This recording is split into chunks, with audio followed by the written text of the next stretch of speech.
everybody, and welcome to Bet99's The Parleh Show. I'm Rob Conway. Alongside me, Albert Vartanian. It is Canada's betting show, and we got a busy one today. The NHL Draft was last night. Connor Bedard, as expected, gets selected. We're going to continue to talk about the Toronto Blue Jays with Shawn McCormick as he joined us, and the 2022 PFL lightweight champion, the Canadian gangster Olivier Aubin-Mercier, will be stopping by a little bit later on in the show. But before that, Albert, how are you, my man? I'm good, man. Did you watch the draft? Did you enjoy it?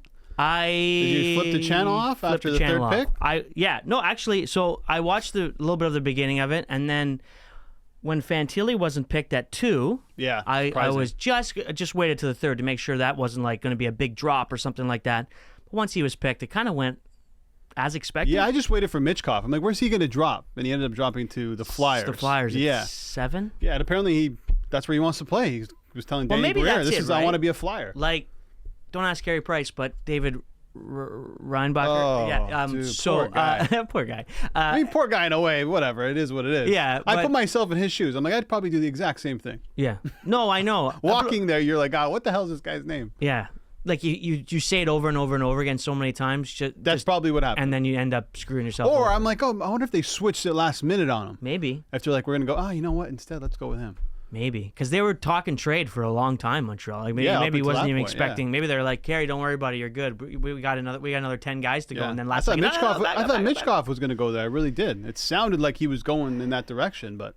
You know, apparently he said he wanted to play in Philadelphia, and maybe that's what happened. Like, people are like, I can't believe they didn't take him, but maybe he just said, look, I don't really want to play for Montreal. And who knows what he was saying? If he was adamant about playing in Philly, and he's already going to be gone for a couple of years, right? He's under contract in the KHL. Maybe they just said, forget it. We're going to go with this guy. Yeah, we'll pull the Yager, right? Yager did that, where he told teams ahead of Pittsburgh, listen, if you pick me, I'm going back home. Yeah. I want to play for Pittsburgh, and boom. So that could have happened too. Absolutely. Apparently this kid is unbelievable. I'm not going to pretend like I know. I've seen some highlights. He looks great. So we'll see. Yeah.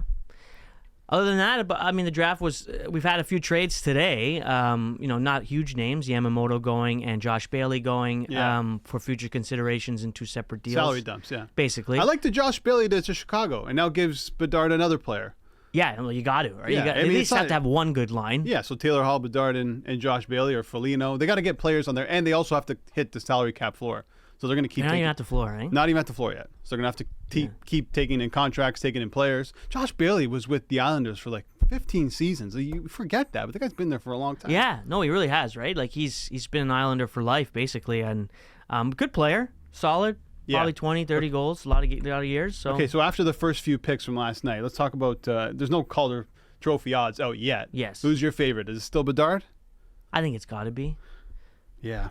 But like if he comes out like minus 250 or something, then if you were to guess, what would it be? Probably that. Wembanyama is the same expectations, and he was like minus 300, minus 275 or something. Around the same ballpark. I would say it's probably around the same. I just don't like Connor McDavid got hurt in his first year. I mean, you never know. You never know. You know who I like? I like Fantilli. He's going to play with Johnny Hockey, Line, Marchenko's there. Yeah, right. He's going to have a lot of chances playing down the middle. I just like that team better. Even Leo Carlson. Listen, Zegras, Troy Terry, Henrique, Strome. Yeah. Right? You're going to get some chances on the power play. And Bedard is going to be the one who has to carry that team. That's the biggest difference, I think, between Bedard and the rest of these players. Yeah, and it's going to be on his shoulders. You have to take into consideration, I think, too, for a guy like Fantilli especially, is he going to play in the NHL? Because there's a certain guy who's going to be coaching, and he doesn't exactly love the idea of bringing guys right away. They need to earn their spots. I know Detroit does that a lot. Steve Yzerman does not rush his players, and in a good way. Like it's really worked out with guys like Seider. But Connor Bedard's going to play 82 if he's healthy for 82. But once you get outside 3, 4, 5, 6, you're not 100% certain that these guys are going to be in the NHL for every game. You think they would be, but if their development is better served in the AHL or sending them back before 10 games or whatever it is, they might do that. They asked Bedard about the Chicago Blackhawks' first game of the season, which is against the Pittsburgh Penguins. And he'd have to line up against Crosby. And he goes, well, listen, man, if I make the roster in October, if I make the roster, the right answer. He's like, I'd love it. I love the humbleness. Yeah. So, but what a run. He's got Pittsburgh, Boston, Montreal, the Leafs, Avs, all on the road to start the season. First home game is against the champs, Vegas. That's prime time. In order? Yeah, that's Saturday night in Montreal. So you got Crosby, You go to Boston, Montreal, and you get the Leafs, Avs. So they might be 1-5. McKinnon. They might be 1-5. You might be. You know they'll win 1 or 2. Yeah. That's usually how it goes. They'll be. You want to set a line right now? They'll be plus 300 or more against everyone but Montreal. That's my guess. Yeah, I can see that. Yeah, Vegas, Colorado for sure. The Leafs, yeah. Montreal, Boston. Yeah, I'd say in and around that. Plus 300, yeah. They were good at winning games they probably shouldn't have won last season, so even this year, who knows? They play Pittsburgh, you said? Yeah, first game. Cost Pittsburgh a playoff spot? Oh my God! Oh, that's right. I forgot about that. Yeah, that's a good opening game. Yeah, well, that's a great picture too, right? Bedard and Crosby on the ice together. Then he gets to play his buddy McKinnon too in Colorado. Yeah, he said it's his favorite player, Sidney Crosby, growing up, Connor Bedard. So, good for him. It'll be interesting. Look, it was a otherwise boring. If it comes, dude, it is what it is, right? Right, like no one trades. What are you gonna do, right? Like, they're expecting the trades to come down today. Yeah, but then if it doesn't happen today, they'll say, well, tomorrow. Or July 1. July 1. Yeah. That is coming up. We're not going to have a show beforehand. Not the greatest free agent book I've ever seen. No, but there'll be trades. I think that's the appeal, right now. Yeah. I mean, frenzy. I don't know if there'll be a frenzy. Free agent frenzy. Well, we know the networks down here will have a frenzy show. Oh, there'll be 12 hours of stuff. Yeah. But and I'll be tuning in. Of course, you got to tune in, but I don't know, like Michael Bunting is like one of the top free agents. I don't think anyone's going to be standing outside, like they were for John Tavares or Brad Richards outside, like, CA's office to find out where Michael Bunting's going or something like that. No, I just don't see it, but who knows? We're going to get into a bit more NHL, and then we're going to talk with Shawn McCormick, MLB, and Olivier Aubin-Mercier will be joining later, but we're going to take a break now here on The Parleh Show.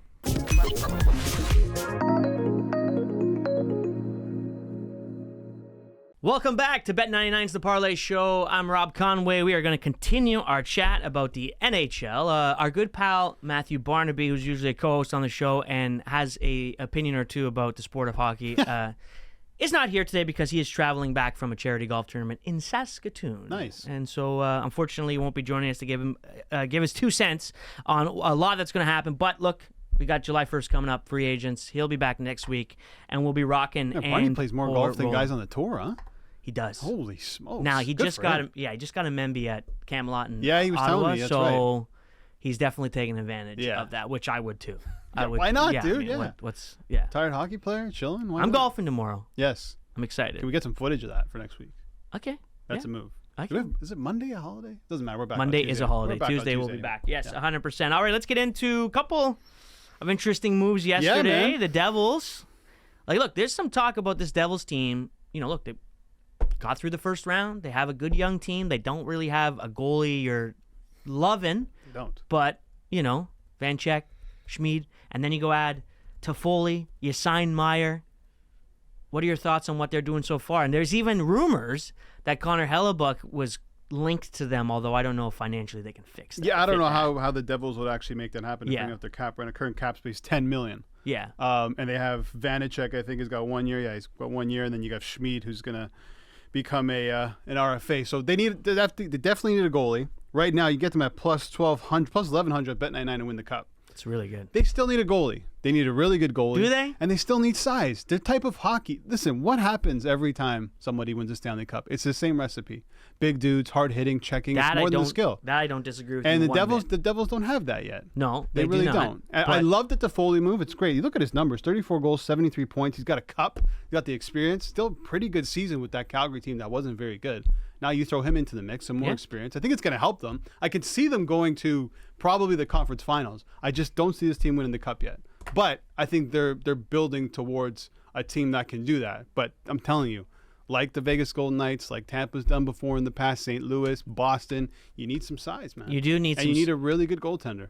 Well, I disagree with you on that point because Adin Hill won the Stanley Cup. And that's not to take anything away from Adin Hill because he played great. True, but he was, that's my point. So you need a goalie playing great. Right. But I think teams now look at it and say, okay, if we don't have Vasilevsky or Shesterkin and like a couple other guys, basically, the two guys they have, Vancheck and Schmid, they're just like, that's fine.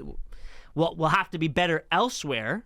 and make up for that, but we can't because you look at a team like Vegas and they were able to do it. You're going to need a goalie when you need some games, right? So no matter who that is, if it's a great goalie or just someone to get hot in the playoffs like you're saying, but I'm not buying into all this like, Jersey should be one of the favorites to win the Stanley Cup. Nope. I do not think so, no. I don't know who the favorite should actually be. I don't agree that Colorado should be the favorite at plus 840. Why? The Leafs plus 900? The Leafs are always plus 900. No way. They've been plus the Oilers 900 plus since 1,000. The 2020. Oilers got some stuff to do. They dump some salary, so it's you have to assume something's going to happen. They got to sign Bouchard. Are they going to be looking at another goalie? Do they need another defenseman? So I think there's a lot of question marks on a lot of these teams. I don't know if there's a clear-cut favor right now. I'll tell you right now, the Leafs, my wife went to Vegas pre-pandemic, so we're talking 2019. Right. And all with her girlfriends, and all of them bought their either partners at the time, whether it be husbands or I can't remember when everybody got married. But anyways, they all bought them a Leafs to win the Stanley Cup ticket. You know what they were? Plus 900. Yeah, they've been plus 900 forever. They're always plus 900. They're always plus 900 because you can't say a 105, 110 point team couldn't win the Stanley Cup, but yet. Do you think that they have no, man, there's still 1 so in much 9 to chance do. of winning? This is my take. It sounds like, and it's trending in the direction of they're going to bring back the same players, essentially almost the entire team, and run it back again. And how do you do that? How do you do that? It's not going to work.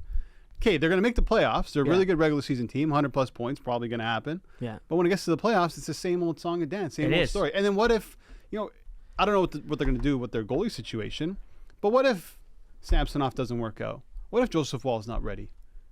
I think both of those are very, very, very possible. So then you got to go out and look for a goalie.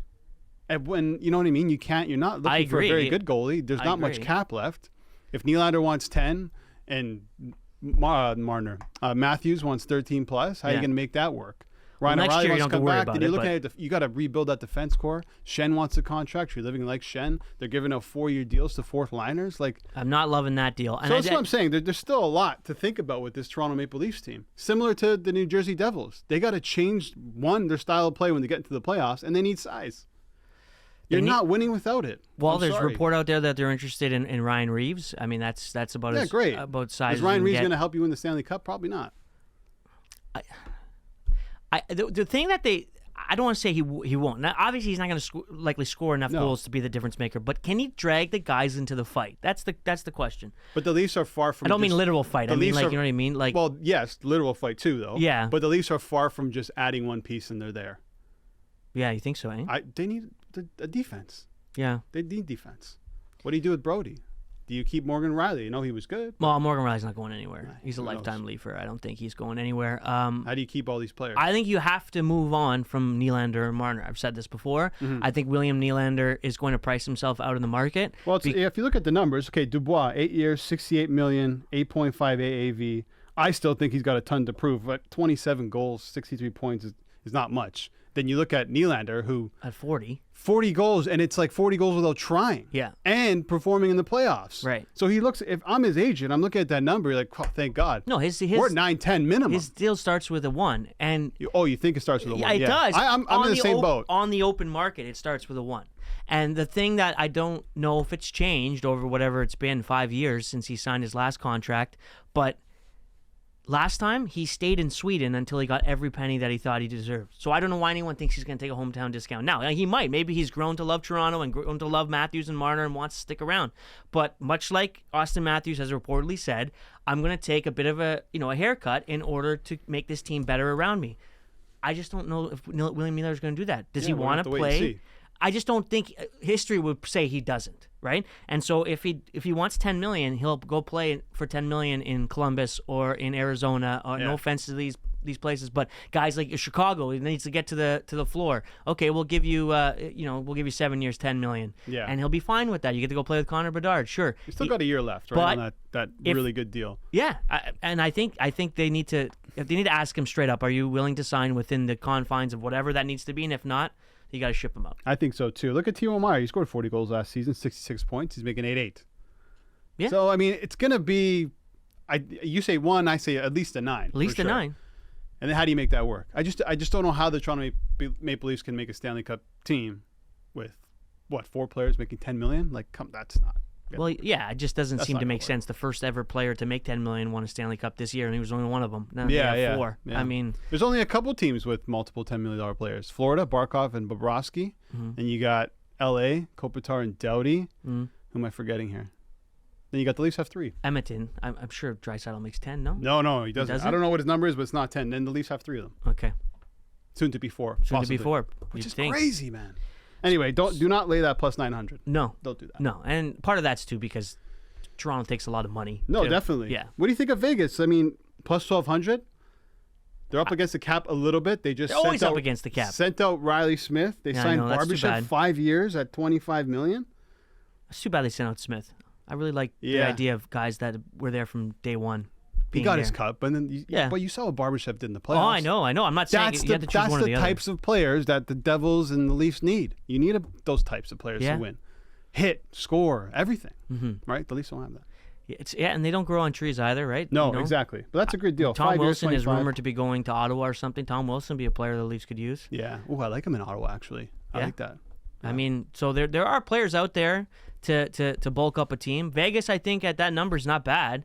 It's just a tough time, to make a decision on someone. I know you already picked Connor McDavid to win the Hart Trophy. Oh, dude, plus 125. What a mistake that was. He's probably going to win it, though, so it's okay. I still can't believe on award day you thought that he was still at a plus 125. It was a mistake, right? Yeah. And, if it's a mistake, you'll get your money back. I'm like, it's worth a shot. Yeah. So now it's just, every time I go look at my bets for the night, I scroll down. I'm like, Connor McDavid. Yeah, and it's going to remind you for 360 more days. Yeah. And then watch Austin Matthews win it.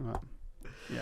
Well, we're going to get into some Major League Baseball with Shawn McCormick after this, but the NHL free agency is coming up soon, so next show we'll be chatting a lot about that. But for now, let's take a break here on Bet99's The Parleh Show.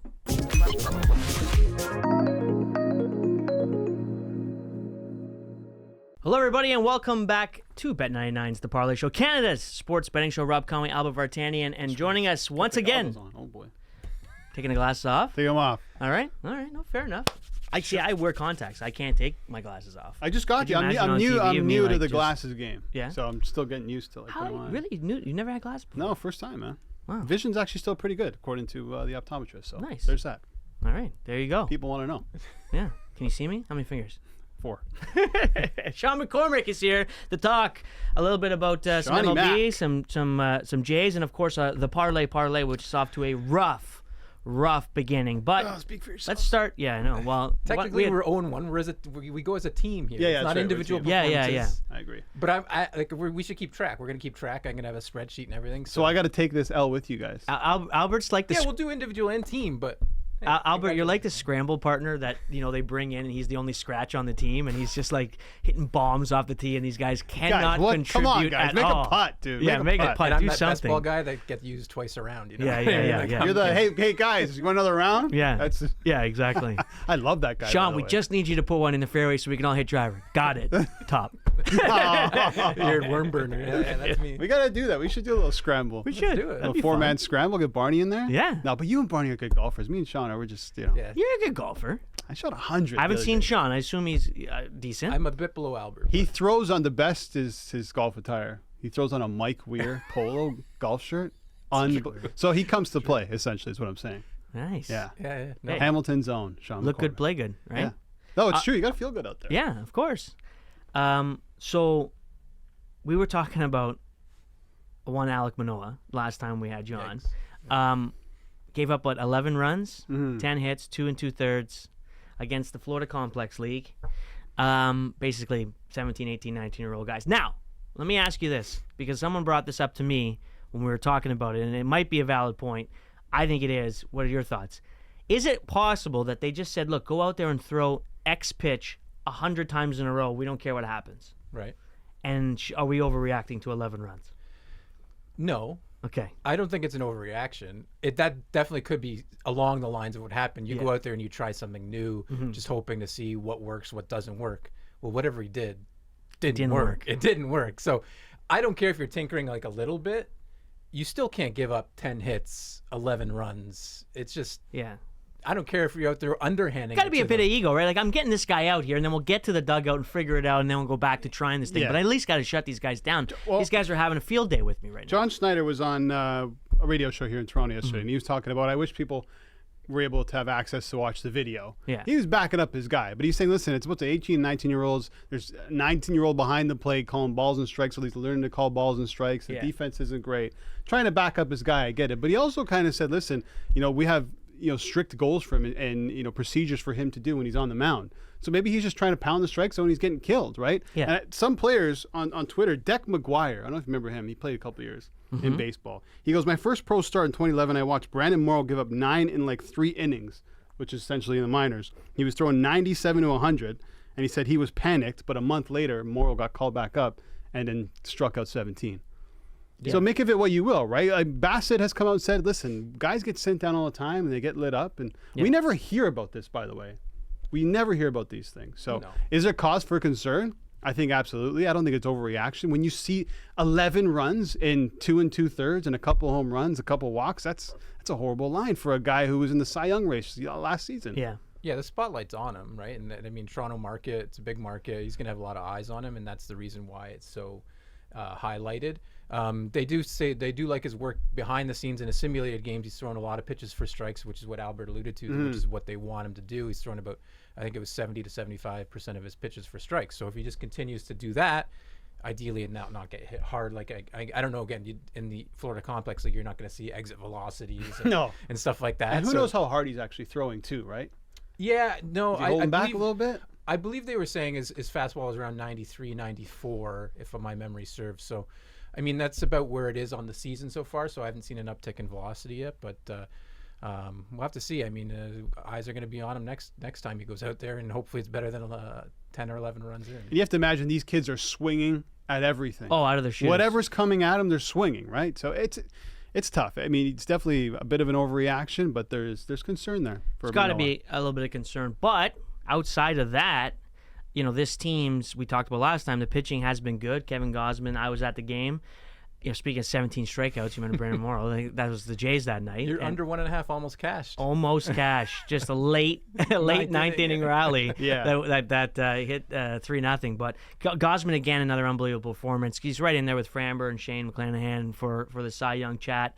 The guy just doesn't get any run support. And then you watch the Jays last night.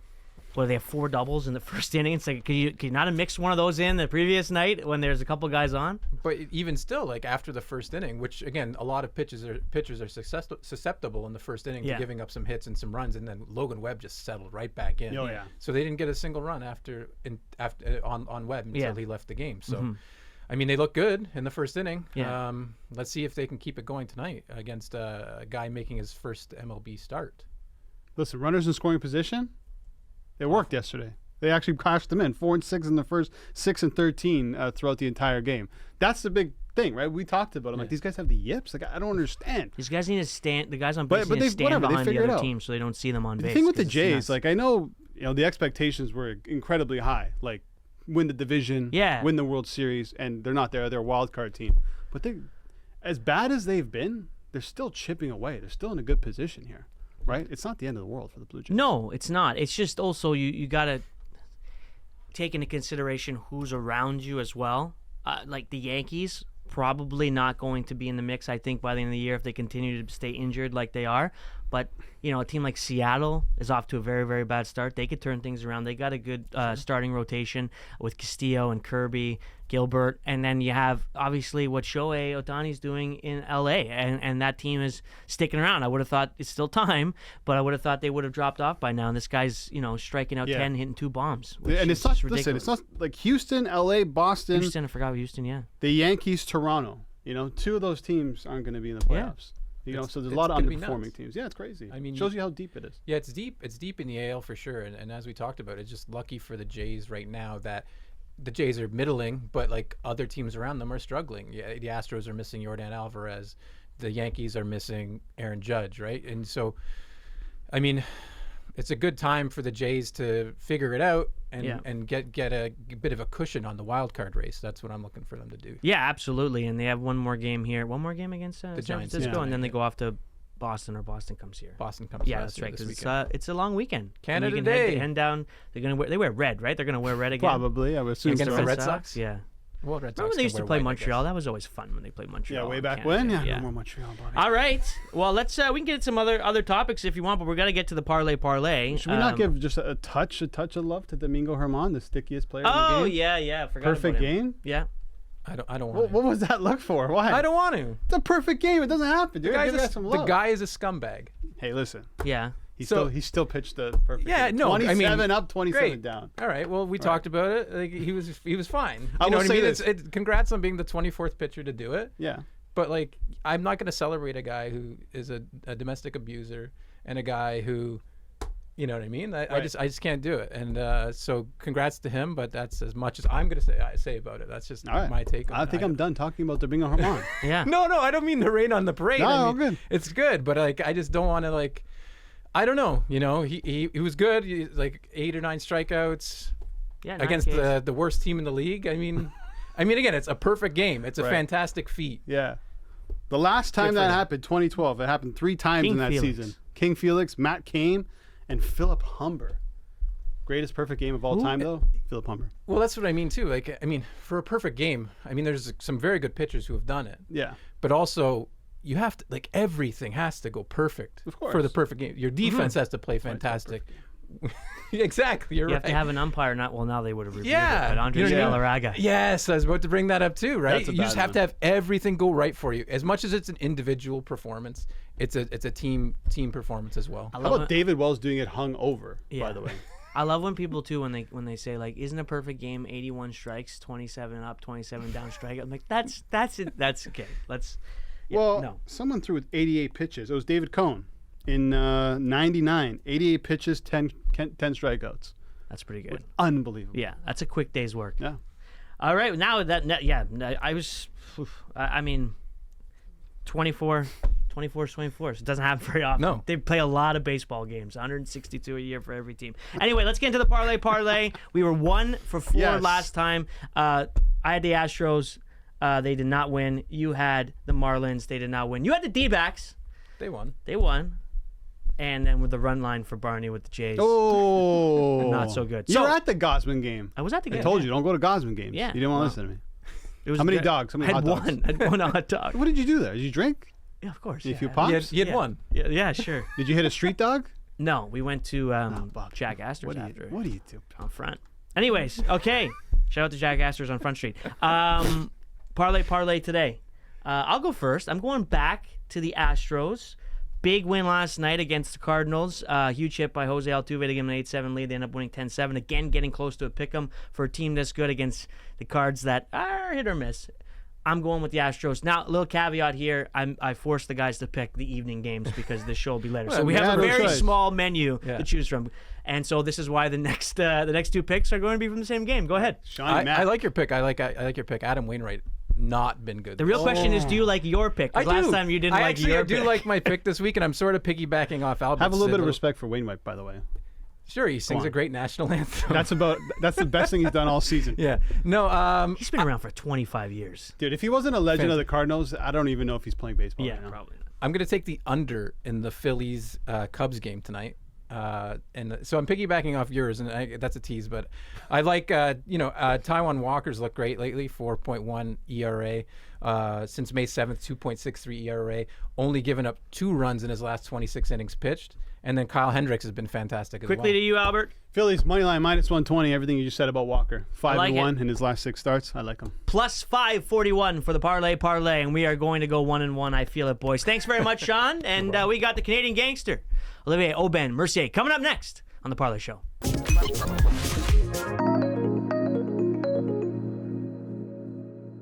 All right, welcome back to the Parleh Show with Bet99. Rob Conway, Albert Vartanian in the studio. Joining us now, the 2022 PFL lightweight champion, the Canadian gangster. It's Olivier Aubin-Mercier. Olivier, how are you, my man? I'm good, and you? I'm doing very well. Super excited for you. Was watching your fight the other night against Anthony Romero. Obviously, 3rd round KO. What a knockout! I know. It was really listen. I thought I thought the fight would be on a little bit earlier, so I was in bed watching it. I woke my wife up when I screamed when he knocked him out. Yeah, she's like, "What?" She's like, "What happened?" Because she knew you were fighting, and I was like, "I knocked him out." It was extremely exciting. Just right off the bat, man, what were your thoughts on the fight? How did you feel going in, coming out of it, and of course getting that knockout and a bonus point in the PFL? Yeah, it felt great. I mean, it's like PFL. It's so hard because you fight so many times, but it's always nice to get out of a fight without any scratch. So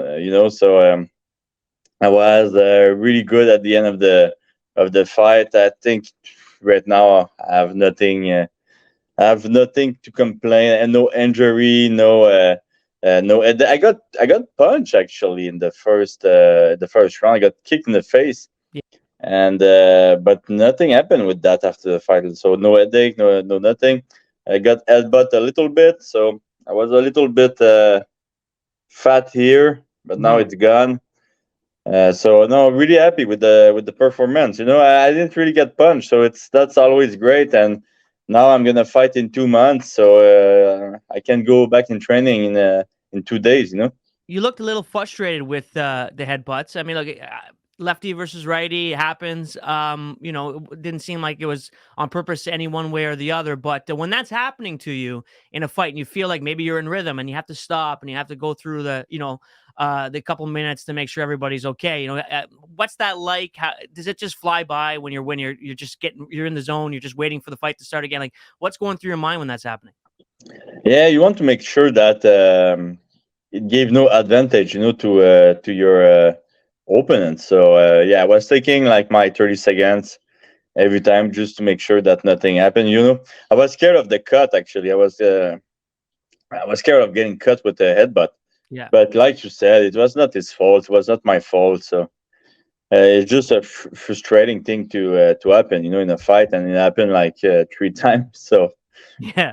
Yeah, I mean, this thing happened. Like you said, Southpaw against Orthodox, it happened a lot, Yeah. Olivier, you said you came away fresh from that fight. Is that the best case scenario for a fighter, or would you rather be tested a little bit coming out of a fight? Oh no, you want to be fresh, Yeah. In PFL, you want to be fresh because you're gonna fight anyway in 2 months. So, Right. like my fight with Burgos, I mean, I was kind of fresh, but I still had some bruises, Yeah, I kicked him a lot. He kicked me, so I had some bruises, and it's not a big thing, but it still took me like 3 weeks maybe to be okay. And I was able to train. Don't get me wrong. I was able to train like a week after, but still, it's like everything hurt. You cannot punch 100. You cannot kick 100% because it's still sore. But now it's pretty much all gone already. So I'm really happy with that, and that's what you want in PFL. We talked about it before. You don't usually have to fight up to 4 times in a calendar year at MMA, and it's a unique thing about the PFL. What makes it great is one of those things is the fact that you are being tested on, basically every couple of months, and coming out of that's fresh. Now you have Bruno Miranda coming up next, I believe the 23rd of August. This one back at MSG. Last time you were there, I believe the last time you were there was some pretty good vibes. If I remember correctly, I was there myself. Obviously it's only been, less than a week, but what are your kind of feelings about this? Are you like, how is the training camp going to go? Have you watched anything? Have you thought about what you're going to do, or are you just taking a break? What's the timeline here, getting ready for a couple months away? So I don't really know Bruno Miranda. Like, I know he's a short guy that hit really hard. So we didn't do any game plan. Like, we have this in mind, but I'm gonna start the training camp next week. So right now I'm still on vacation. I still have 5 days. There you go. And then I have to go back in the training room. But right now we don't really concentrate on him. I think the hardest part is gonna be to find people as short as him, because he's like a short, strong guy. So that's gonna be hard, but we're gonna find some people, And I mean, the guy is really good, but he have some. There's some stuff we're gonna be able to work on, Definitely. There was a bit of a shake-up there in your division. It looked like you were going to be fighting Schulte, and then that changed. Do you have any thoughts on that, or you it doesn't matter to you? Well, like you said, we don't like fixed fight. Yeah. Bookmaker don't like fixed fight. No, that's not ideal. That is not ideal. Yeah, no, it's interesting. Look, it's part like it's hard to say. Like we talk about in other sports, like if a team already clinches a playoff spot in baseball, they get to just do whatever they want in the last few games, and you can't really say anything about it. It's such a unique thing for MMA because obviously you have people betting on it, but even past that, like you want, because you're not playing everybody in the round robin, you have to have that integrity in the fight, and it was an interesting night, I'm sure, for you. I'm sure you were celebrating, so it doesn't matter. But yeah, no, I think it was a good call. I mean, I don't know about yeah, you, I do think it was a good call. Maybe it was not the right way to do it, but I do think it's like I think they had no choice, because it's gonna happen again if they don't do anything, And I think it's a little bit on them. Maybe there shouldn't be two people from the same gym in the same category. Yeah. But yeah, it's unfortunate, Like I feel bad because I know they didn't do that, to fix the fight for betting. They did that because they are just really good friends. Yeah. With that being said, it's still illegal. It's still you're still not allowed, and it's unfair for us other fighters that go into a fight and like put our health on the line, but then they don't. Like it make no sense. It's so like I kind of feel bad for them, but it was the. I was probably gonna do the same thing if I was going to fight my best friend, but yeah, it's still, you cannot do that. It's legal. Olivier, I just want to talk about your run right now in the PFL. You're on fire. It's been crazy. And you go back to the end of your UFC career. You lost your last 3 fights. What's changed? What's been the biggest difference from the end of your UFC career going into the PFL now and being undefeated up until this point? Well, a lot of things. I train differently right now. I think I did a lot of study when I was during COVID. When you was not able to train properly, I studied a lot, and I think I just got more matured. So I think everything come to friction. I do think I'm really smarter with the training too. I used to go 100% every training until the last week. Now it's different. I understand that you have to let your body recuperate before a fight. So I think that all of that like make me a better fighter right now.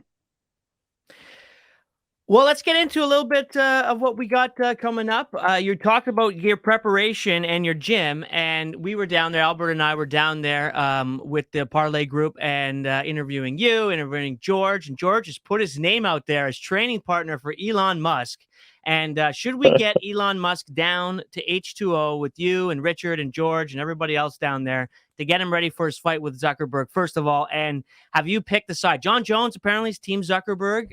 We have some lines up at Bet99 right now, -300 for Zuckerberg. What are your thoughts on this whole thing of these two billionaires wanting to get inside a cage together? Guys, I did a podcast like 10 years ago. Yeah. And I said in the podcast that the future of fighting, it's celebrity fight. So wow, look at you. Ahead of so your time. I'm pretty happy that I called that. But yeah, I do think Zuck should be the favorite right now. I mean, we saw him. He did some tournament in jiu-jitsu. He did some training in MMA, and I think he really enjoyed the training. So. Right now, I think everything like the odds should favor Zuckerberg, but let's see if Elon get in the gym with robot skeleton, Yeah. What do you like the technology? Yeah. Ollie, or maybe all this is just like a big promo, for Meta. Maybe they're gonna fight in Meta. Fight in the metaverse. Yeah. Yeah. Can you imagine like the letdown? How mad we would be? Oh yeah. Oh, do you think it's gonna happen? Nah, I don't think it's gonna happen. No. Do you think it's gonna happen? I think I think Elon Musk is so crazy that it could happen. I do think it could happen. Like, I don't think there's a 0 chance it happen. Yeah. Yeah. But do I think it's gonna happen? I don't think it's gonna happen. But I would say like 10% chance of happening.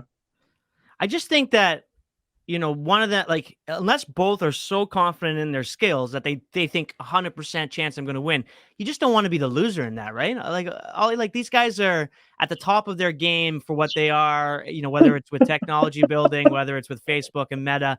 Do you really want to have a embarrassing knockout by another billionaire on your record? You don't want that. I feel like there wouldn't be a knockout though in that fight. No, probably not. What do you think? I think they should do like this TV show, Robot War. Yeah. You should do a robot war. That would be interesting, That would be good. They should be. I think that would be not as interesting as if they were really fighting, but I think that could be really, really good. I think that could be like a good. How you say that? Like, there's not too much on the line. Yes. You don't get humiliated. You get a little bit humiliated, but not too much.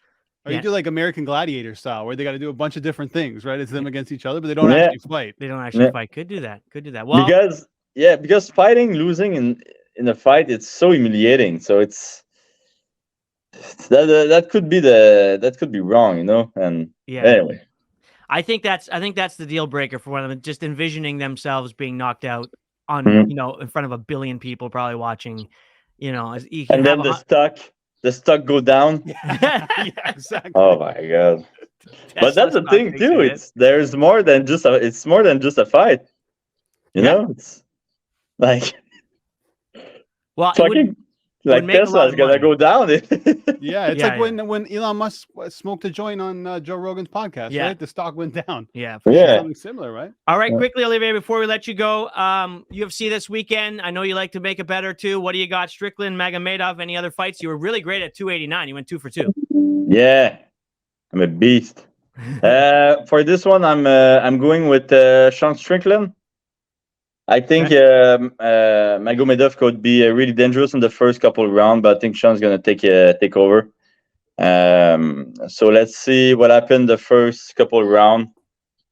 But after that, I think Shawn Strickland's going to take the control. And the other one is Grant Dawson against Damir Ismagulov. I hope I said it right. I think you got but I'm going to have Damir in this one. All right, awesome. Well, Olivier, thank you so much for joining us. So happy for you to be heading into the playoffs. Looking forward to August 23rd and beyond as well. And we'll get you on before that comes up. But good luck with the picks this week, my man. Awesome. Thank you so much. And, good vacation to me. That's right. Enjoy it before you get back in the gym with Richard. Take care. That is the Canadian gangster, Olivier Aubin-Mercier. We'll be right back with the Parleh Show.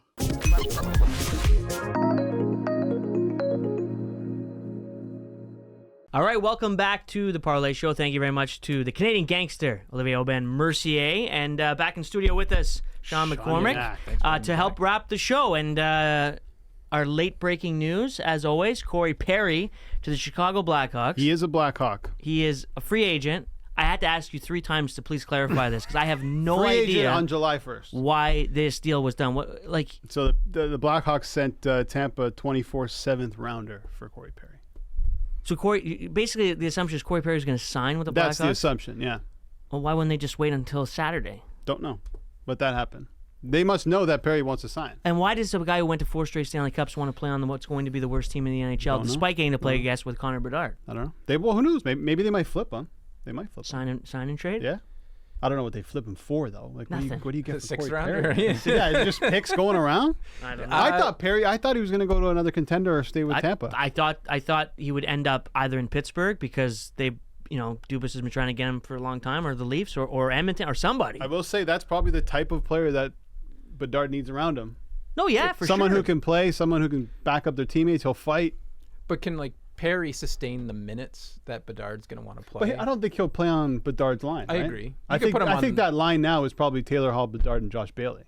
Maybe mix and match. Maybe Perry will go up there sometimes. Foligno or whoever else they have on that team. There's not much there. But like I said earlier on the show, they have to hit the cap floor. So more of these players are going to be coming in. I don't know what they're going to pay him, $1 million? The league minimum. Right? Yeah, you would have to. Yeah. He's just. I mean, I don't know. You bringing him in for his leadership? I know what they're gonna do. They sign him and then they trade him at the deadline to like the Leafs and get, you said, a 6th or a 5th. Boom. Probably, dude. That's probably bang on. Not to the Leafs, but to a contender. Kyle Davidson, who, like the guy in Nashville, didn't recognize who he was. Smart man. Because I also would, if I was doing a streeter, would have had no idea. No offense, Kyle Davidson. Sorry, but like, and that goes for the. Look, I worked at the NHL Network for 7 straight years. I don't know what these guys look like. 80% of NHL GMs probably wouldn't notice, right? No. Yeah, they're going to get picks back at the deadline. There you go. Yeah, it's a smart move. I can see Perry in a Blackhawks jersey, though. I see it. Like, it's perfect. It just fits. Perry. He's like that rough player. Like the Blackhawks have that identity, right? So, I don't quite get it, but that makes sense for like a future standpoint. Over under 5.5 Blackhawks games you're going to watch this season. Oh, way under. Oh, wow. Way under. Wow. I don't Connor know. Bedard guy. When Bedard when they play plays Leafs? in the first week of the season. All right, sounds good. Look, we got the free agency coming up on July 1st. And so we got to wrap the show. Sorry, we can't get into Let's wrap her up. All right, it's been the Bet Down at 9, the Parleh Show. Shawn McCormick, thank you. Thanks again to the Canadian gangster Albert Vartanian. I'm Rob Conway. We'll see you next week. Enjoy the long weekend, everybody.